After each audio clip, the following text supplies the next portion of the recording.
Our entire lives we've been put into these specific silos of what we're supposed to do. And what I want to discuss is breaking out of those silos and really trying to think about a unique way that we can look for jobs. Because you don't have to form the resume, submit the resume, pray someone calls you, and then pray you ace the interview, and then pray no one else is saying I'll work for $14 an hour. So what we're going to do is take a radically different approach and check out some of the different options that we do have. Kind of the job search philosophy I would encourage you guys to try is look at it a little bit like college. LinkedIn is the bar. If you're looking to meet somebody, go on LinkedIn. That's where recruiters hang out, meet them, become friends with them. If you want to take things to the next level, maybe send them a tweet.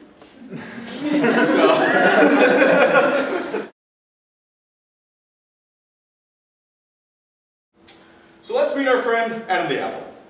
Adam is a lot like many of you. He is a young, organic fruit, ready to take on the world. He has been in college, he looks beautiful, he's got a nice shiny coat there, and during his career he was involved in several extracurricular activities, such as president of the Pesticide Club. And what the Pesticide Club was, basically, occasionally people would consume large amounts of pesticides Thursday night through Sunday afternoon. I don't know if that's a problem here on campus as well, at least it was when I was here. He was a general member of Seeds to the Core, an organization that worked on Apple's professional development. And last but not least, the Pears Club, everybody who had an FDA above 3.5. Only the most exceptional fruit were able to be in the Pears Club. So he knew it was a tough job market out there, and for a number of reasons. The Atkins diet made people think that fruit was just empty calories. We have a lady trying the Atkins diet at work right now. That's crazy. Her cholesterol is up to like 4,000. And with budgets being tight, companies were a lot more likely to take on the generic fruit that's kind of gross that you find at Walmart that's shot full of steroids instead of nice organic fruit that's taken a while to get off the vine. So Adam sought advice from people that he respected. There was Betty the Blueberry, Carrie the Caramel, Kevin the Kiwi, dear old dad, and Paul the Plum. So Betty the Blueberry there said that basically what Adam needed to make sure he did was reflect all of the school projects that he had on his resume. That was the most important thing. So people want to see what you've done in school, that you were a leader in those specific projects. Carrie the Caramel from the Career Center was just passionate about the fact that his resume was one thing that would win everybody over. As long as you had a solid resume, you were good to go. Kevin the Kiwi, dear old dad, said, son, you look a lot like me, which means you're a really good looking guy. So the most important thing is that you look the part. You got your shoe shine, you always look like Brandon here, sharp, ready to go. And then Paul the Plum. What Paul said is, I've been in HR for a long time. When you show up, just make sure you're really, really excited. People can see enthusiasm, it radiates, they know it's coming.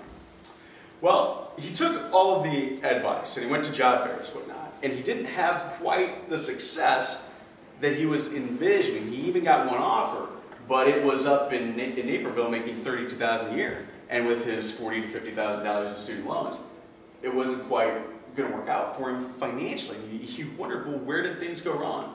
And then on top of it, his slack-off roommate, Cameron the Coconut, got a really nice job at Whole Foods because his dad works there. So, just recapping, what is he facing pressures from? The view that HR is just overhead. That is one very predominant thing you probably will not hear in school a lot. A lot of companies try to have as few HR personnel as possible and work them to death because they don't add to the bottom line. They don't understand what type of a value a solid HR program can truly bring.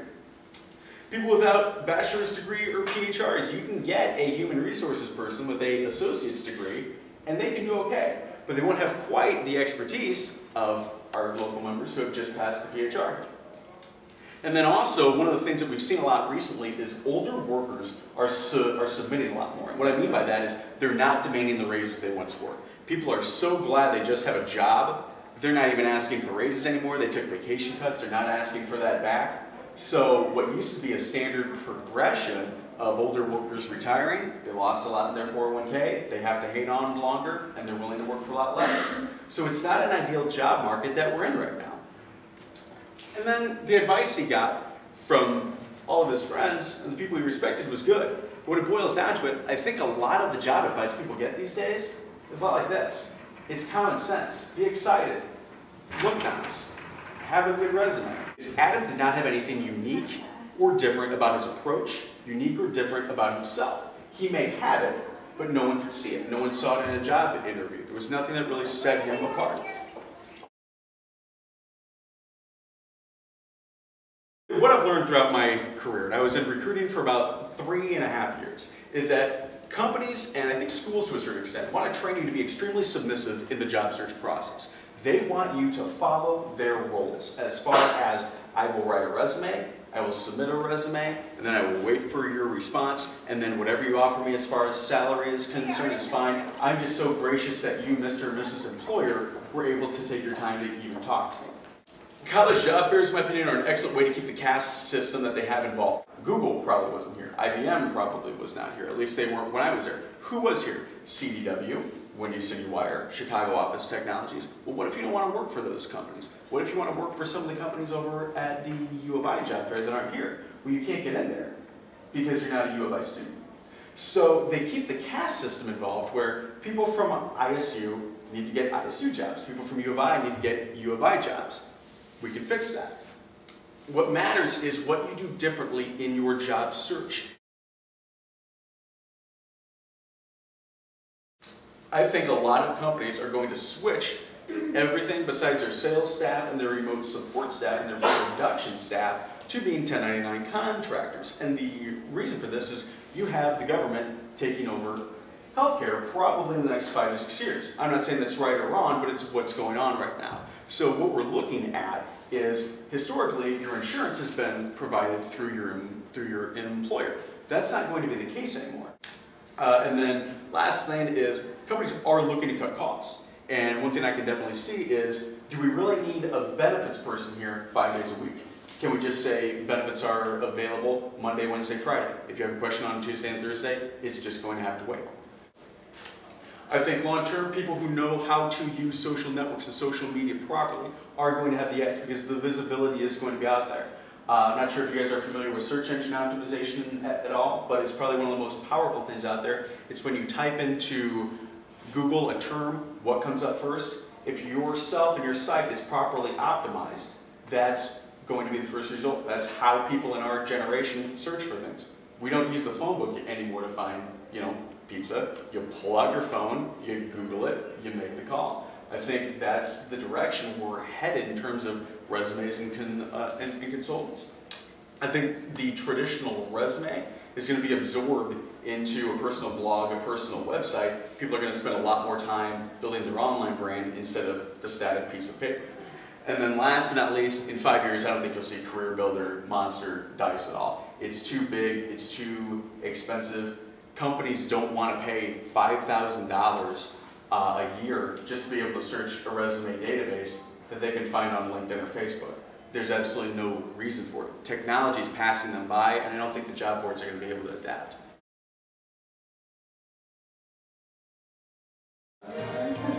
This is what I was raised with.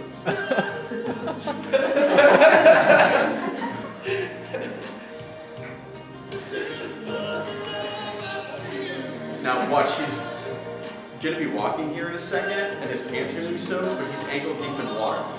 The worst moment of my life.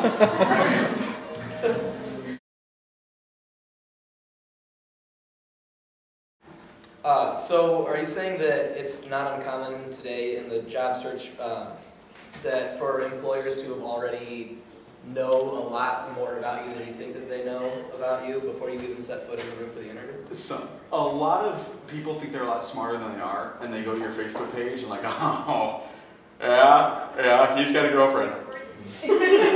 Right, you know everything about me.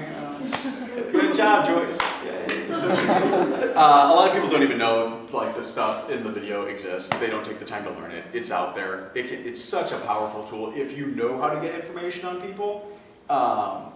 Because I guess just think about it. The company has the resume on you. So they know all about you. You don't know anything about them. Would you go on a date with somebody you didn't know anything about? No, that's a good way to wind up in a dumpster. So you can take that energy, take that power, flip that back and know more about them than they know about you.